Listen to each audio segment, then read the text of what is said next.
여러분 모두 환영하고 축복합니다. 우리 옆분들과 인사 나눌까요? 사랑합니다. 축복합니다. 사랑하고 축복합니다. 우리 하나님 말씀 함께 봅니다. 하나님 말씀은 우리 누가복음 22장 1절에서 13절까지만 보겠습니다. 우리 매일 성경은 주일 본문인데요.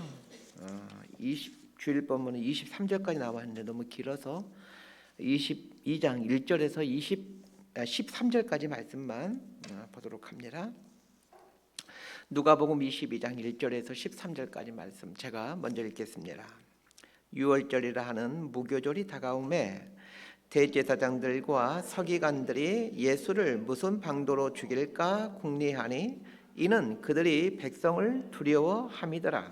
12 중에 하나인 가룟이라 부르는 유다에게 사탄이 들어가니 이에 유다가 대제사장들과 성정경비대장들에게 가서 예수를 넘겨줄 방도를 의논하며 그들이 기뻐하여 돈을 주기로 언약하는지라. 유다가 허락하고 예수를 무리가 없을 때에 넘겨줄 기회를 찾더라. 유월절 양을 잡을 무교절 날이 이른지라. 예수께서 베드로와 요한을 보내시며 이르시되 가서 우리를 위하여 유월절을 준비하여 우리로 먹게 하라. 여짜오되 어디서 준비하기를 원하시나이까? 이르시되 보라, 너희가 성내로 들어가면 물 한 동이를 가지고 가는 사람을 만나리니 그가 들어가는 집으로 따라 들어가서 그 집 주인에게 이르되 선생님이 내게 하는 말씀이 내가 내 제자들과 함께 유월절 먹을 객실이 어디 있느냐 하시더라 하라. 그리하면 그가 자리를 마련한 큰 다락방을 보이리니 거기서 준비하라 하시니 13절 함께 읽습니다. 그들이 나가 그 하신 말씀대로 만나 유월절을 준비하니라. 아멘. 예수님의 죽으심과 관련된 본문이 사복음서에 꽤 많은 분량을 차지하고 있습니다. 예수님의 죽으심과 관련된 본문을 특별히 묵상할 때는 내가 있어야 될 자리를 선정하는 일이 참 중요합니다. 이게 무슨 말이냐면 이 본문 속에 내가 등장한다라면 나는 어디에 있는가? 조금 더 쉽게 얘기한다면 이 본문 속에 나를 등장시키다면 어떤 등장인물과 나를 이렇게 연결시켜서 등장시킬 수 있을 것인가? 이렇게 생각하면서 그 본문 속으로 들어가는 습관을 들이시면 좋습니다. 그렇게 되면 자신에게 들려주시는 하나님의 음성을 들을 수가 있고 또 새로운 것들을 볼 수 있게 됩니다. 예수님이 고난을 당하고 십자가에 달리는 본문만이라도 그 본문의 상황 속에 나를 위치시키게 되면 이 3인칭으로서의 내가 아닌 그 등장인물로서의 나를 볼 수 있게 됩니다. 그렇게 함으로 성경 속으로 들어가서 예수님과 함께 호흡하고 또 그분의 눈을 보고 그분의 숨결을 느끼는 것은 우리의 영성의 새로운 지평을 열어가곤 합니다. 오늘 본문에는 몇 개의 배경이 등장합니다. 예수님이 계신 곳은 아마도 감람산에 있는 베다니라는 마을일 것으로 보여집니다. 대제사장과 서기관들은 또 예루살렘 성전에 있겠죠. 베다니라는 배경이 하나 등장하고 또 대제사장과 서기관들이 있는 예루살렘 성전이 또 다른 공간적 배경으로 등장합니다. 가룟 유다는 예수님이 있었던 베다니에서 대제사장과 서기관들이 있는 그 예루살렘 성전으로 그의 삶의 자리가 이동하고 있는 그런 본문입니다. 또 그리고 베드로와 요한도 자리를 이동하는데 유월절 만찬을 준비하기 위하여 베다니에서 예루살렘 성내로 들어가는 장소의 이동, 공간의 이동이 나오고 있습니다. 자, 이렇게 많은 공간이 나오고 또 많은 사람들이 나오는데 나는 이제 어디에 위치시켜 놓고 오늘 본문 속으로 들어갈까를 여러분들이 생각해 봤으면 좋겠습니다. 베단에 예수님이 계시는데 그 예수님과 함께 있는 제자들도 적지 않게 있습니다. 거기에 나를 위치시킬 것인가? 아니면 가룟 유다가 되어서 대제사장과 서기관들에게 지금 예수님을 팔기 위해 가고 있는 사람으로 등장시킬 것인가? 아니면 베드로와 요한과 함께 예루살렘 성내에 들어가서 예수님을 위한 유월절 만찬을 준비하는 사람으로 나를 등장시킬 것인가?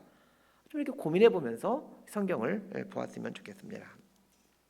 자, 오늘 본문 1절과 2절 말씀 함께 읽도록 하겠습니다. 시작. 유월절이라 하는 무교절이 다가오매 대제사장들과 서기관들이 예수를 무슨 방도로 죽일까 궁리하니 이는 그들이 백성을 두려워함이더라. 자, 오늘 본문의 사건이 일어난 때는 유월절이라 하는 무교절이 가까이 왔을 때입니다.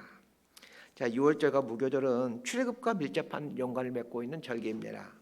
이스라엘 백성들이 애굽에서 종살이하다가 탈출하게 된 그 결정적인 사건이 유월절 사건 때문입니다.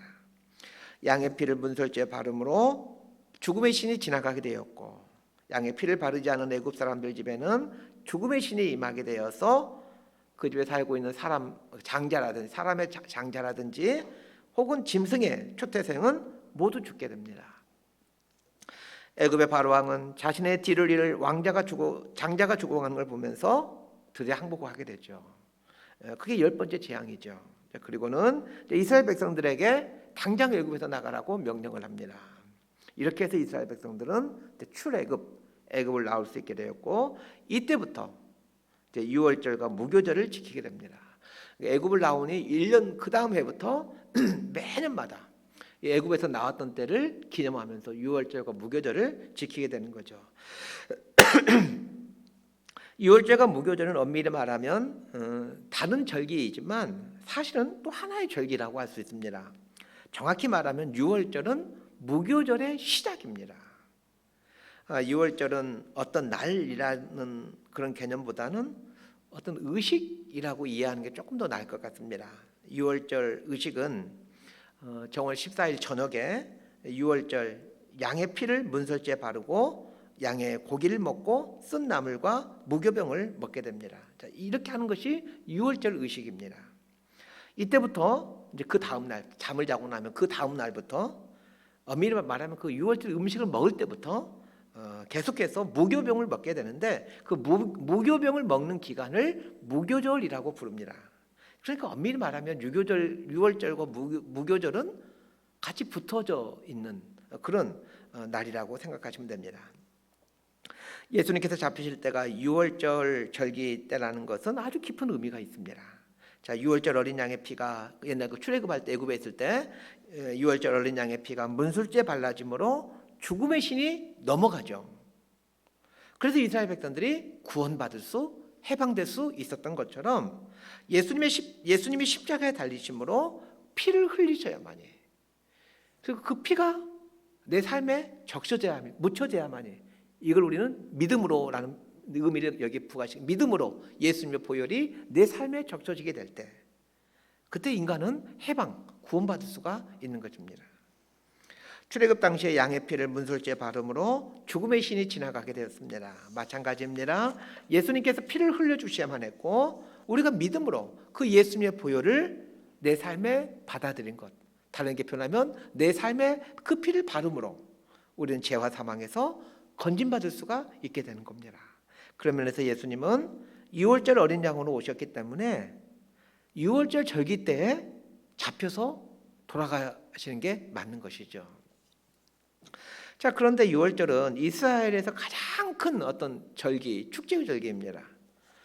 그리고 예루살렘에 가장 많은 사람들이 모여든 절기입니다. 유월절 때가 되면 예수님 당시 한 200만에서 300만 명이 그 예루살렘 도시에 모여들기 시작합니다. 자, 그렇기 때문에 너무나도 많은 사람들이 모여들기 때문에 사실 로마가 긴장을 하죠. 왜냐, 폭동이 일어날까 봐. 그래서 가이사라에 있었던 로마 총독부가 총독 휘하의 모든 군인들을 대동하고는 예루살렘에 와서 임시로 주둔하고 있는 거예요. 왜냐하면 유월절에 너무나 많은 이스라엘 사람들이 예루살렘에 와서 혹시 단합을 해가지고 폭동을 일으킬 수 있는 가능성이 있기 때문에 그렇습니다. 다 알다시피 예수님은 당시 모든 이스라엘 백성들로부터 상당한 지지를 받고 있었습니다. 자, 그런데 대제사장과 서기관들은 하필이면 그 수많은 사람들이 모여든 유월절에 예수님을 잡아 죽이게 되죠. 얼핏 생각하면 참 어리석은 일입니다. 지금 이스라엘 백성의 웬만한 사람들이 다 예수님을 지지하고 있는데 그때 예수님을 잡아 죽이게 되면 오히려 역효과가 이 백성들이 폭동을 일으킬 가능성은 높은데 그 사람들이 많이 모이지 않을 때 예수님을 죽이는 게 낫지 왜 그 사람들이 많이 모이는 그때에 예수님을 잡아 죽여만 했던 것일까요? 사실 그들은 할 수만 있다라면 사람들 모르게 예수님을 잡아 죽이고 싶었지만 그런 기회가 없었던 겁니다. 자, 그런데 유월절을 앞두고 가룟 유다, 예수님의 제자인 가룟 유다가 예수님을 팔겠다고 제발로 찾아간 것입니다. 종교 지도자들 입장에서 보게 되면 이제 저럴 기회를 맞이하게 된 거죠. 예수님은 베다니에 계시고 대제사장들과 서기관들은 예루살렘 성전에서 예수를 잡아 죽일 계획을 세우고 있고, 지금 가룟 유다는 그 베다니에서 예루살렘 성전으로 향해 가고 있습니다. 그 베다니와 예루살렘 성전은 한 2-3km 정도밖에 떨어져 있지 않습니다. 아주 가까운 거리입니다.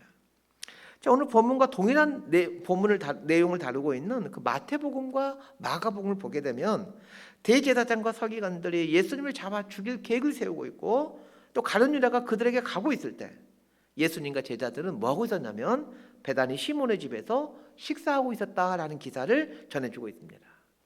문둥이 시몬의 집에서 식사하고 있을 때 한 여인이 향유컵을 깨뜨려 그 예수님의 발을 씻기는 일을 하게 되죠. 베다니 문둥이 시몬의 집에는 그 아주 비싼 향유를 이제 뿌렸기 때문에, 쏟았기 때문에 향유 냄새가 가득하게 됩니다. 반면에 자, 그 시간에 그 베다니 문둥이 시몬의 집에는 향유 냄새가 가득할 그때에 예루살렘 성전에서는 무슨 일이 벌어지고 있었습니까?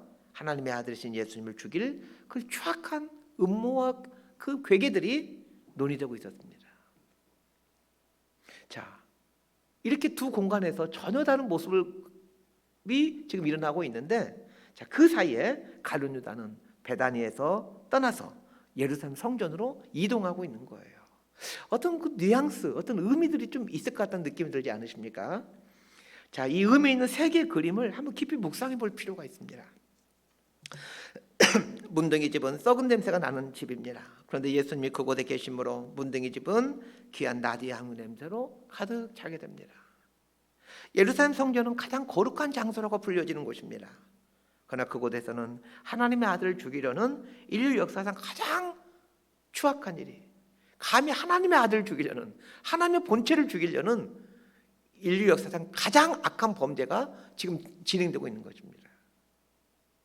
겉으로 보기에는 이 문둥병자인 시몬의 집은 가장 추악한 곳이고 냄새나는 곳이요, 반면에 예루살렘 성전은 가장 거룩한 곳이라 할 수 있는 곳입니다. 이 지구상에서 가장 거룩한 곳이 예루살렘 성전이라고 누구나 다 믿고 있었습니다. 자, 그런데 실제로는 그 더럽다라고 하는 문둥이 시몬의 집은 향유 냄새가 가득하고 있었고, 거룩해야 될, 거룩하다고 생각하고 있는 예루살렘 성전은 사망의 냄새, 죽음의 냄새로 진동하고 있었습니다. 이런 아이러니는 우리네 삶에서도 똑같이 재현될 수 있다는 것을 기억하셔야 됩니다. 가장 거룩한 사람인 것처럼 보이는 사람이 가장 더러운 삶을 살 수 있다는 것을, 반면에 가장 세속적인 사람처럼, 가장 타락한 사람처럼 보이는 사람이 가장 거룩한 사람일 수 있다는 것을 알아야 합니다. 우리는 이 둘 사이에서 때로는 베다니를, 때로는 예루살렘을 선택하며 살아가고 있습니다. 예수님의 제자였던 가룟 유다는 베다니 문둥병자 시몬의 집에서 거기를 떠나서 예루살렘 성전으로 향해 갑니다. 자, 여러분 각자를 어느 장소에 놓으시렵니까? 많은 사람들은 겉이 화려한 예루살렘 성전을 선택합니다. 문둥이 시몬의 집을 선택하는 것이 아니라 이 화려한, 거룩하다라고 하는 예루살렘 성전을 선택합니다. 예루살렘 성전은 겉보기에는 분명 거룩한 곳이고 웅장한 곳이고 화려한 곳입니다. 높은 사람들이 많이 있는 곳입니다. 예루살렘 성전 안에 있는 사람들에게 있는 두 가지 모습을 성경이 얘기해주고 있습니다. 첫 번째 모습은 사람을 두려워하는 곳이라는 것입니다. 2절에 보니까 이는 그들이 백성을 두려워함이더라. 지금 예루살렘 성전 안에 있는 대제사장들과 비롯한 종교 지도자들이 백성들을 두려워하고 있었다, 이렇게 말하고 있습니다. 백성을 두려워한다라는 말은 하나님을 두려워하지 않고 사람들 두려워한다라는 뜻입니다. 사람을 두려워하는 사람들의 특징은 거짓말을 한다라는 것입니다. 그러나 하나님을 두려워하게 되면 진실을 말하죠. 두 번째 모습은 5절 말씀에 나옵니다. 5절을 보게 되면 이런 말이 나옵니다. 그들이 기뻐하여 돈을 주기로 언약하는지라. 이 대제사장들과 가룟 유다 사이에 검은 돈이 거래되고 있는 걸 표현하는 것이죠. 자, 이렇게 예루살렘 성전은 검은 돈이 오가고 있는 곳이었습니다. 베다니 문둥이 시몬의 집에서는 자신을 내어드리는 섬김과 희생이 일어나고 있었습니다. 향유컵을 깨트림으로 자기 자신을 내어드리는 이 아름다운 눈물 나는 헌신이 일어나고 있었습니다. 그러나 예루살렘 성전에서는 검은 돈이 오가고 있었습니다. 가장 아름다운 헌신이 있었던 베다니와 가장 추악한 더러운 음모와 거리가 있었던 예루살렘 성전은 고작 2-3km 정도밖에 거리가 떨어져 있지 않습니다. 우리네 삶이 그렇습니다. 거룩과 세속의 간격이 결코 멀지 않습니다. 하나님과 사탄의 간격이 결코 멀지 않습니다. 한순간 방심하면 예루살렘 성전으로 발걸음을 옮길 수 있는 것이 우리들의 모습입니다. 그러나 예루살렘으로 발걸음을 향하는 것이 꼭 나쁜 것만은 아닙니다. 자, 7절부터 13절까지 말씀 함께 읽어보도록 하겠습니다. 7절에서 13절입니다. 시작. 유월절 양을 잡을 무교절 날이 이른지라 예수께서 베드로와 요한을 보내시며 이르시되 가서 우리를 위하여 유월절을 준비하여 우리로 먹게 하라. 여짜오되 어디서 준비하기를 원하시나이까.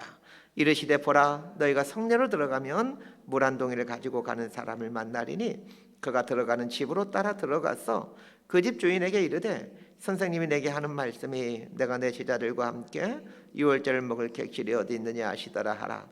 그리하면 그가 자리를 마련한 큰 다락방을 보이리니 거기서 준비하라 하시니 그들이 나가 그 하신 말씀대로 만나 유월절을 준비하니라. 예수님께서 베드로와 요한에게 예루살렘 성 안으로 들어가서 유월절 의식을 치를 장소를 준비하라 라고 말씀하십니다.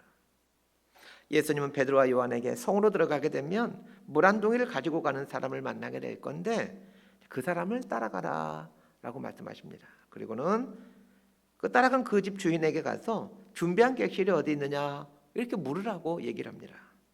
예수님을 위하여 유월절 의식을 치를 객실을 내어준 사람에 대해서는 성경이 아무런 정보를 제공하고 있지 않습니다.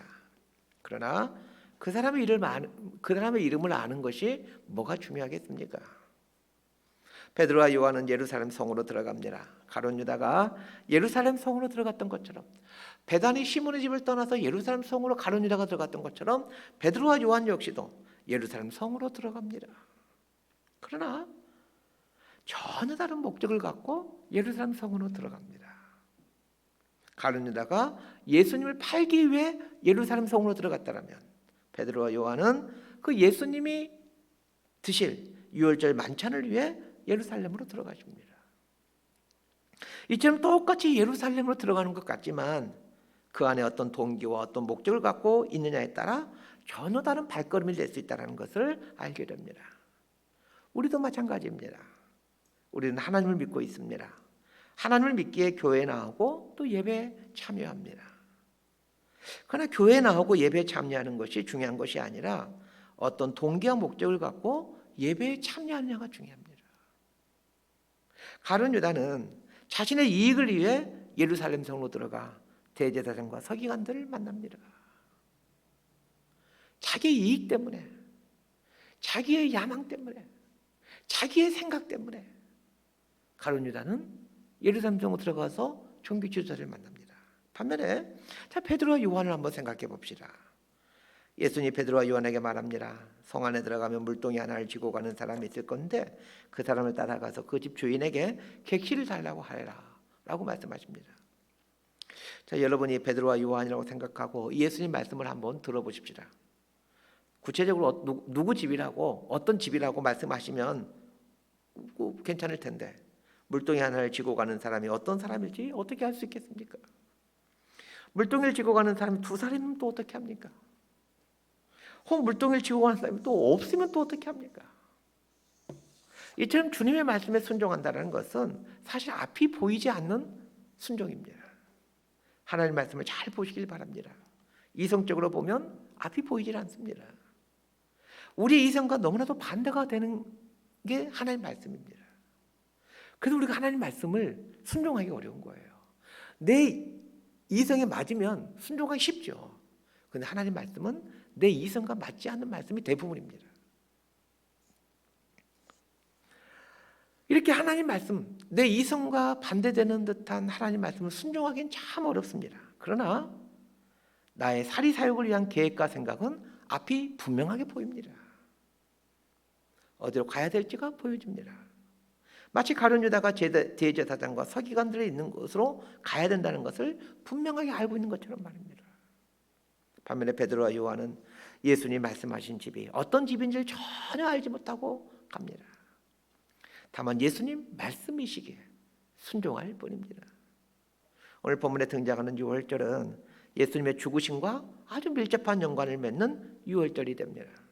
그런데 재미있는 것은 가룟 유다도 예수님의 죽으심을 위해 지금 예루살렘으로 가고 있었고, 베드로와 요한도 예수님의 죽으심을 의미하는 유월절을 준비하기에 예루살렘으로 가고 있었다는 것입니다. 똑같이 예루살렘, 그 예수님의 죽으심과 연관되어서 예루살렘으로 들어가고 있죠. 그러나 가룟 유다 가는 길은 악한 길이었고, 베드로와 요한이 가는 길은 선한 길이었습니다. 말씀 정리합니다. 예수님이 죽음을 준비하던 2000년 전 그날 밤에 자, 나는 어디에 있는 것입니까? 오늘 나의 삶의 자세가 2000년 전 그날 밤 내가 있어야 될 나의 위치를 결정해 줍니다. 내가 지금 어떤 생각과 어떤 자세, 어떤 태도를 갖고 사느냐가 2000년 전 그날 밤에 내가 있게 된 그 장소를 결정하게 된다는 얘기입니다. 비록 나의 삶이 냄새나는 문둥이 시몬의 집처럼 허름한 삶을 살고 있지만 주님을 향한 온전한 섬김과 순전한 희생이 내 삶의 태도라면 나의 삶의 자리는 예수님의 향기로 가득한 베단의 시몬의 집이 내가 있는 그 장소가 될 것입니다. 그러나 나의 삶이 화려하고 웅장할지라도 하나님보다는 사람들을 의식하며 사람들 앞에서 살아가고 있고 돈의 마음을 뺏기고 살아가고 있다면 비록 사람들이 나를 향해 목사님, 장로님 이렇게 불러줄지라도 여전히 나의 삶은 하나님의 아들을 죽이기 위한 더러운 음모가 진행되는 예루살렘 성전이 내가 있는 그 장소가 될 것입니다. 예수님의 마지막 유월절 치르기 위한 예루살렘에 살고 있는 한 사람은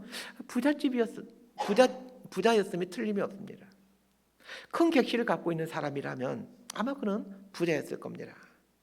그러나 그 부자는 기꺼이 주님을 위해 객실을 내어드림으로 이름 없이 주님을 섬긴다는 것이 무엇인지 우리에게 보여주고 있습니다. 성경은 이 사람에 대해서 전혀 언급해주고 있지 않지만 머지않아 우리는 천국에서 이 사람의 얼굴을 볼 수 있게 될 겁니다.